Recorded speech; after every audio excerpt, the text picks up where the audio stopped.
كده رايدن في اس لاعبين، لا اما رايدن يجيب الاتنين دول ويكسب التحدي، لا اما رايدن يتجاب ويخسر التحدي. اتخيل كده تكون قاعد على البث المباشر ويجي لك واحد اجنبي يديك تحدي على $1000. ازيكم يا احلى ناس في الدنيا، عاملين ايه؟ ان شاء الله تكونوا بالف خير. فيديو النهارده هو داعم اجنبي دخل لرايدن على البث وتحداه ان هو يجيب 35 كيل بسيرفر الخليج بدون اي سكوب، ولازم يجيب الجيم. وانا مش هتكلم على الخصوم. انت شفت الواد من شويه عمل في دمجه ايه؟ طبعا المود ده اللي هو كان من فتره تسخينة النيد. لا لا لا لا لا، تعالى نفهم ايه اللي حصل. الواد ده رايدن شافه وهو جاي، لو واحد مننا كان رماها هناك تحت، لكن رايدن اتوقع ان الواد هيطلع فرماها، فالواد يطلع يلاقي النيد في وشه وصاحبه معاها كمان، تجيب الاتنين. انت متخيل اللي حصل؟ وهنا برضو الاي كي ام لو كنت شفت اللقطة جاب اتنين برضو. اقوى خصوم هتلاقيها عند رايدن. يعني انت متخيل لاعب بينزل جيم بيكون فيه الخصوم دي كلها قوية؟ دي حاجة نادرة، مفيش كتير بيعملها، انك تلاقي كل الخصوم دي في جيم واحد، فمعنى كده انك بتلعب في طبقة عالية جدا.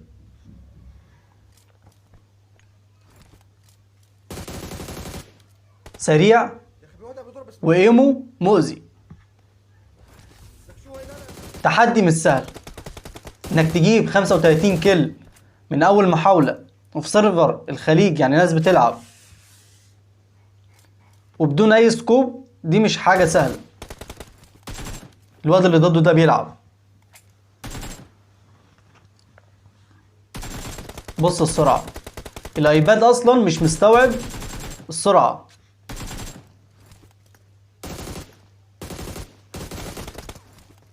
الواد اللي تحت، انت متخيل لو كانت طلقة الاي كي ام اللي جت هيد شوت دي لو كانت ضاعت كان هيحصل ايه في رايدن دلوقتي؟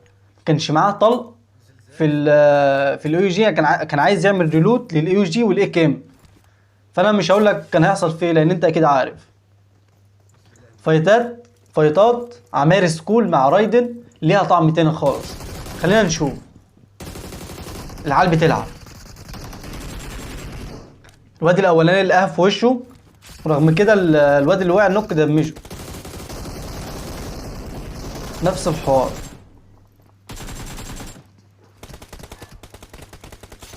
هقول لك انا السكواد ده مش عارف يلعب ليه. الواحد مننا مثلا وهو بيلعب بيمسك سلم وبيفايت، لكن رايدن بيفايتك من فوق وينزل تحت ويطلع لك تاني فوق ويجيلك من الشباك، ما بيجيلكش من مكان واحد. بمعنى اصح ما بيكونش ايزي كيل لحد. بص ايم العيال، قسما بالله طلقة واحدة بس كان يجليها رايدن كان هيروح على اللوبي. من افضل الناس اللي تسخن نداد، والكلام ده قلته قبل كده. يعني الواد اللي هناك ده اراهنك ان دمجه طلقة.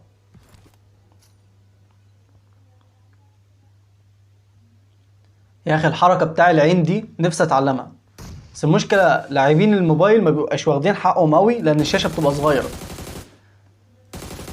الواد اللي ضده ده كان بيلعب. تعرف رايدن دلوقتي بيعمل ايه؟ رايدن بيبقى بيفايت مع واحد وبيخلي باله مع واحد تاني خالص، او بيخلي باله مع الناس اللي هي ممكن تجيبه. يعني بيبقى بيفايت مع واحد واخد كفر من الناس التانية. الواد اللي هناك ده كان على مسافة على فكرة، ونو سكوب حاجة مش سهلة. العيال امها مؤذي. انت بتتكلم عن لاعب ختم اللعبة بسبب التحديات اللي بيعملها. اتفرج هنا، ناس بتضرب عليه من سكول وواحد بيفايته علشان يوريك رد الفعل السريع ده. ما انت بتعرف اللاعب ازاي؟ بتعرفه من رد فعله او من ايمو او من سرعته. شوف يا عم، الطلق كله في جسم الواد، حرفيا مفيش طلقه واحده طلعت بره جسم الواد.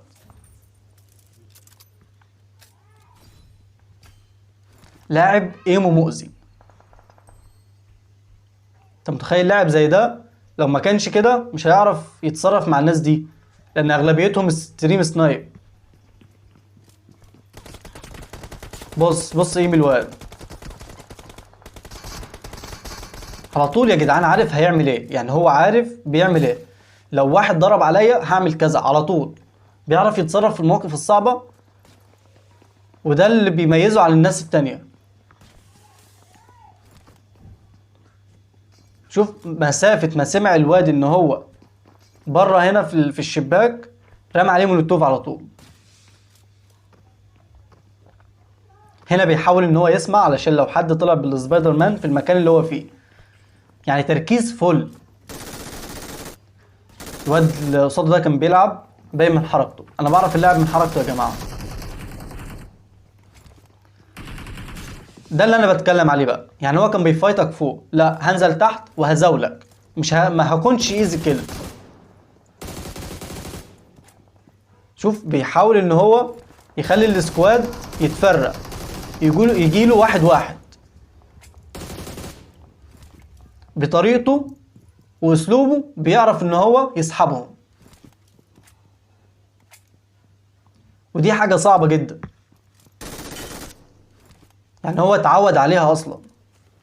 يعني السكواد ده كان بيلعب مع رايدن تحس ان هو ايزي كيل. انت متخيل كل الخصوم دي في جيم واحد؟ احنا حرفيا ما قابلناش ولا بوت لحد دلوقتي، العيال كلها بتلعب، منهم اللي ستريم سنايب، ومنهم اللي ورا رابحه وفوق. بص خطف الواد ازاي، 26 كيل، يعني حاليا باقيله بالظبط 9 كيلات ويكون عمل التحدي. بس ما ننساش ان هو انه لازم يجيب الجيم، يعني هو لو جاب ال 35 كيل وما جابش الجيم هيكون راح عليه التحدي. اللقطة اللي فاتت دي على فكرة جاب الاتنين بالنيت. دلوقتي هو معاه 31 كيل وباقي 12، هو محتاج 4 بس، محتاج 4 ويجيب الجيم. المشكلة دلوقتي ان الفايتات هتكون على بعد لحد ما الزون يضم شوية. هو طبعا نو سكوب، فهيكون الوضع صعب شوية، بس اكيد مش على رايدن يعني هو اكيد دلوقتي هيعتمد اعتماد كلي على الام اسيست. والله زي ما قلت لكم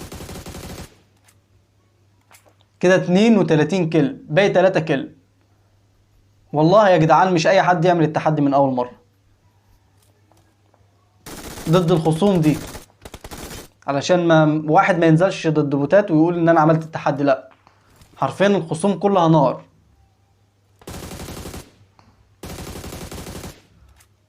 الواد رايدن دمجه بس بص بص يا عم، بص ايه من الخصم،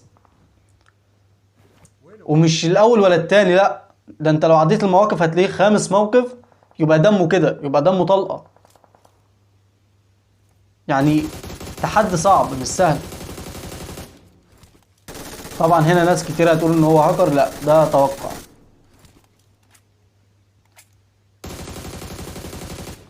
انت اي سموك تكون شاكك ان في حد وراه، او هنا اصلا السموك مفيش كفر، يعني السموك محطوط كفر للعيال، مفيش شجره مثلا او كده، فانك تضرب في السموك اكيد هتوقع حد نوك او هتدمج على الاقل. هنا 34 كل باقي كل واحد، في واحد فوق البيت اكيد اتدمج. الواد اصلا مش عارف يطلع يضرب، يعني هو يطلع من الشباك ده يلاقي فيه طلق جاي في وشه، يطلع من هنا يلاقي طلق جاي في وشه. هو اتجاب ولا ايه؟ الواد اللي بره ده حد جابه من بره ولا ايه؟ بس لسه باقي 6. استعمال سماعة مع تسخينة نيد كما يجب أن يكون.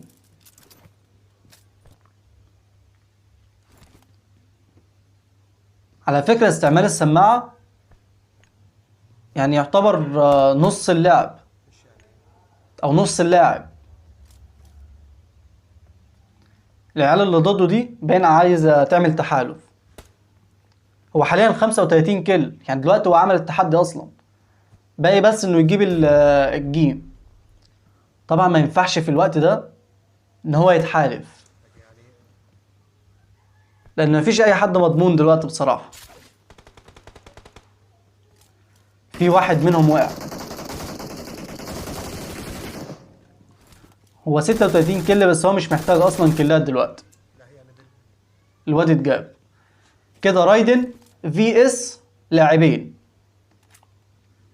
لا اما رايدن يجيب الاتنين دول ويكسب التحدي، لا اما رايدن يتجاب ويخسر التحدي. والمشكله العيال بتلعب حلو، يعني احنا شفنا لقطه السنايبر اللي عملها على الواد من شويه، واحد نوك والتاني اتدمج. معلش بقى الدنيا الصيام وكده، فانا اصلا بتكلم بالعافيه. الواد بيلعب، تحركاته بتقول كده. رايدن معاه السلاح الجديد، فدي ممكن تكون ورقة رابحة من رايدن. الواد شكله كده متدمج خلاص، هو قالك انا ميت متدمج. عاش. كام كل؟ 38 كل، وجاب الجيم من اول محاولة نو سكوب في سيرفر الخليج. والله العظيم انك اسطورة وملك بابجي.